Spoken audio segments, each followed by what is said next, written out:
could I interest you in a bunch of different games that will come out in the near future? Yeah, this one is also different from my usual content. Don't worry, the next essay is already in line and waiting, almost fully edited at this point. Truth is, a few years ago I used to cover Steam Next Fests and play through a lot of games on stream, and I kinda wanted to bring a little bit of that back with this new style of content. I'll do a quick fire style explanation of some of the games I like the most. You can see the titles and developers in place of the usual music titles in the top left corner. Alright, no more wasting time, let's get straight into it. First up, Aeterna Lucis by Aeternum Game Studios. A stylish 2D Metroidvania with hand-drawn art and fast-paced combat. It's the sequel to Aeterna Noctis, which, full disclosure, I did not play, so admittedly the storyline present in the demo mostly flew over my head. Which isn't really a fault of the game, of course. Even so, I did find what little I could grasp to be interesting, and the gameplay was easy to get into, even if I think the respawn points were a bit too generous and frequent in the map. The abilities you get already give the feel of discovering new places and ways to navigate the environment, which might be obvious to state, but is always a good sign to see in a Metroidvania, especially in a demo before the official release. As for the combat, it's indeed very flashy and fast-paced. My only issue is that the down aerial attack felt a bit too broken against most enemies. Okay. Oh, yeah, that one felt like an exploit. Soon as I saw the platform, I thought to try it, except this jumping one. The boss fight at the end was phenomenal, and I actually died a handful of times to it.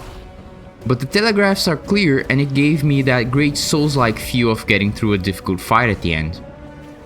Aeterna Lucis will launch in September 2025. Speaking of Souls-likes, Crimson Capes by Poor Luck is a 2D pixel art game focused on swordplay combat, centered around a group of witch hunters and their battles. I really like the rotoscoped look of the sprites in this game. There's a weight to a lot of the sword swinging animations that I found fascinating. As for the swordplay itself, it takes a little while to get used to the controls, along with enemies parrying and dodging your hits. But once you do, trust me, you love doing cool stuff like this.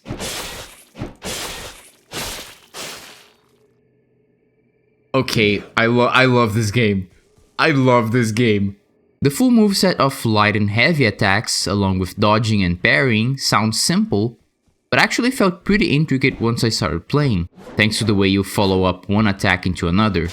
The upgrades you can buy to your moveset also felt pretty significant, even if I ended up getting them a bit too fast to properly acclimate to each one. There are some enemies later on that did feel a bit unfair, with incredibly short telegraphs that made their attacks look like frame 1, but that's pretty much my only gripe with it.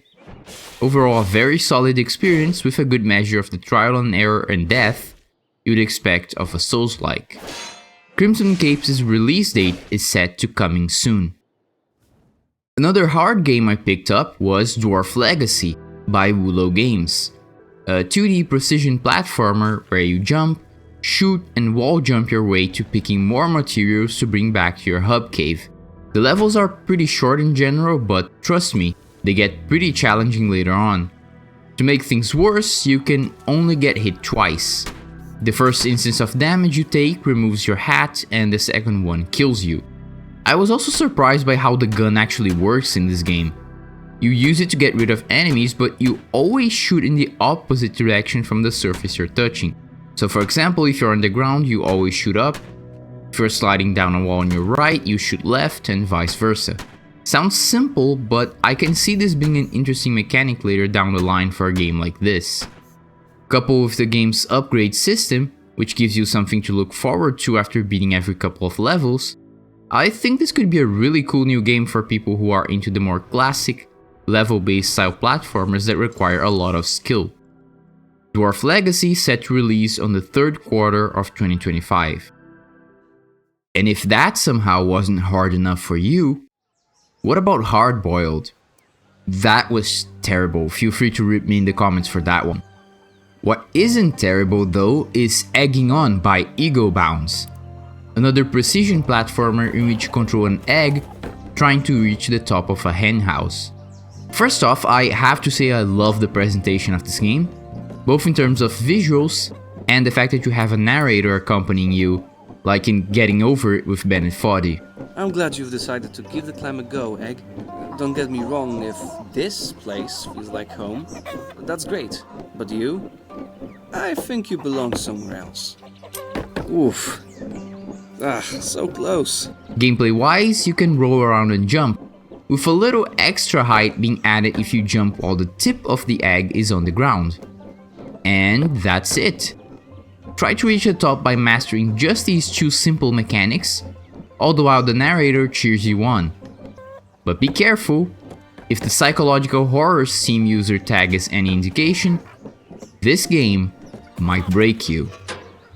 Ooh, no, no! Cannot end like this. Please don't leave me, Egg. Egging On will release on August 7th, 2025. Oh, it's a stamp. It suits you. But what if, instead of precision platforming, you want a more combat-oriented challenge? In that case, Gurei by Lobo Saga Studio is probably for you. The game is basically a boss rush Souls-like, with the player having to take down the kami, mystic entities of nature. You start with a very basic, if a bit sluggish, run, jump, attack moveset, but each kami you defeat grants you a new power, and also a new life should you fall in combat to the foes up ahead. Additionally, the game features a really interesting difficulty system that allows you to fight the bosses in any order, with enemies getting progressively harder as you go on. To paraphrase the words on the game's Steam page, the very first boss you fight in a run can also be the final boss of another, and it all depends on how you decide to fight them. This, coupled with the game's gorgeous hand-drawn art style in grayscale, with colors being used nicely to highlight bosses' attacks, made Gurei one of the games on this list I'm looking forward to the most. Gurei's release date is yet to be announced. On the topic of colorful games, Hippoxxus by Rohan Patel is a retro-style action-adventure game about a boy who wakes up in a spaceship with no memories. It has a charming pixelated art style and the kind of non-verbal, ambiental storytelling that reminds me of old Metroid games. It's a very simple game in terms of controls, but you can find a few different power-ups that make the demo experience interesting, like one that reduces your gun's range, but accumulates energy to heal you every time you hit an enemy. And while it's not exactly a precision platformer like other games on this list, the controls do feel natural and hold up well, and even if the aesthetic is simple, the particles and game feel are absolutely on point for modern games with a retro style. Hippoxxus' release date is set to coming soon. However, I have to say, when it comes to beautiful games, I think I have a winner as far as this next fest goes. Mio Memories in Orbit by Douze Deschemes, I'm so sorry if I butchered that, is an absolutely gorgeous Metroidvania in which you take the role of a small android, Mio, and explore the vessel, an enormous spaceship populated with strange, alien-like machine life forms. Where do I even begin with this one? Its mesmerizing aesthetics that remind me of Mobius comics, the incredibly fluid character animations that almost seem like a dance, the satisfying exploration and combat gameplay, and honestly just how much content the demo has. You explore these locations that have this sense of scale and color to them, all while encountering surreal looking enemies and obstacles, along with the occasional helpful NPC. Out of all game genres, Metroidvanias are probably among those in which level design and ambience are the most important, and Mio absolutely nails it with the presentation. The combat is simple, but visually fluid and very effective. The platforming is based on tight controls that make it feel really good to just move around, and the game does a very good job at giving the good old visual hints for things you'll only be able to access later, which are obviously a characteristic of this genre. Based on its demo, I'd say Mio Memories in Orbit is shaping up to be an absolute feast for any Metroidvania fan, especially if you like sci-fi and futuristic settings. Mio Memories in Orbit will release sometime in 2025. And speaking of sci-fi settings, Resonant Blade by Wise Wombat Games is a sci-fi hack-and-slash game with a very interesting combat mechanic. Your primary weapon, the titular Resonant Blade, can shift into different color tones, and you can only damage enemies by attacking them with the corresponding tone, which you can see by scanning your surroundings. Additionally, you use the same mechanic to solve puzzles, and by combining different colored drops that you get from enemies and pairing attacks, you can unleash this big wave that just feels really good to do. In terms of exploration, Resonant Blade's demo is pretty open after the intro sequence, kinda like the isometric Zelda games. You can explore the city to find hidden chests and objectives. Personally, my only request for the exploration is that the stamina gauge used for running shouldn't run out while in the hub area. It is kind of annoying when you're only trying to go from point A to point B and you can't really dash or run. But otherwise, I'm looking forward to see what uses the resonant tones will have in the full game. Resonant Blade's release date is set to coming soon. Going from futuristic to fantasy setting, we have Thysiastery by Durga, a dungeon crawler roguelike RPG with a retro art style. You can explore a large, randomly generated labyrinth with a randomly generated starting party and face the horrors within. Admittedly, it is a very by-the-book dungeon crawler experience, aside from characters being subjected to permadeath and a few other modifiers that can be added to the game. But this is by no means a bad thing.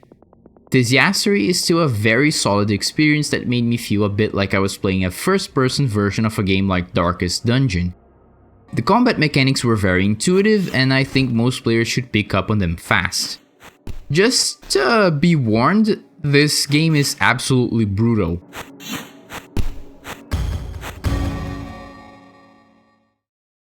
Which, to be clear, is something I like. And the pixelated aesthetics of the labyrinth, coupled with the fantasy setting, really gives that new retro game feel to the whole experience. Thysiastery's release date is set to coming soon. Now, if you're a fan of the fantasy setting but don't like dungeon crawlers, then maybe Absolum by Guard Crush, Supamonks, and .emu would be more up your alley. This game is a roguelite beat-em-up where you can pick one of several characters to fight as part of the rebellion against the Sun King Azura, who wants to subdue all the world's magic. The fantasy setting, combined with the art style with bits of comics and 90s cartoons, is overall a really great look and one of the best art directions I've seen in this next fest so far.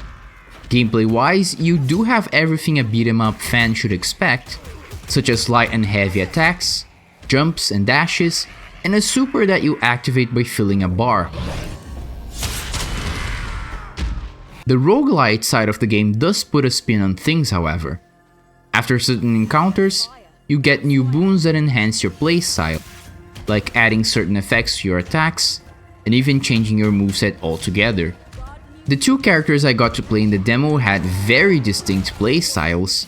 Personally, I have to say I liked Carl the Dwarf more, and it felt incredibly satisfying to land a combo and get a win against a boss at low health. Absolum's release date is set to coming soon.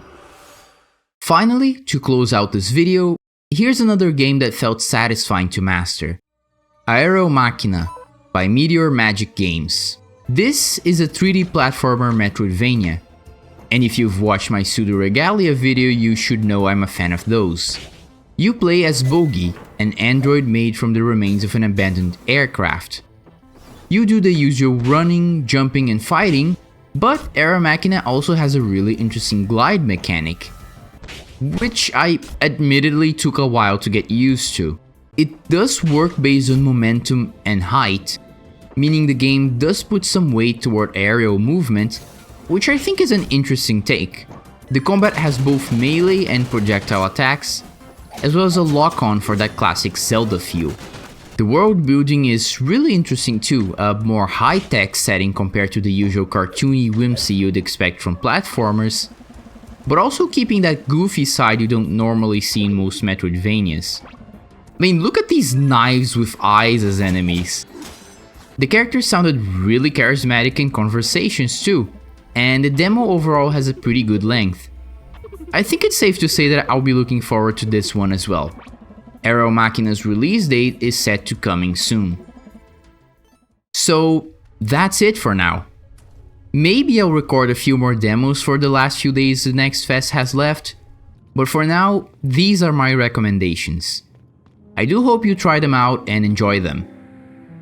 And if you have any other games you liked from this next fest, feel free to share them in the comments. My name is Strig, and thank you for your patronage. If you're leaving already, please consider leaving a tip in the form of a comment and a like. And if you'd like to come back, don't forget to subscribe and ring the notification bell on your way out. Thank you for visiting Strig's Game Café.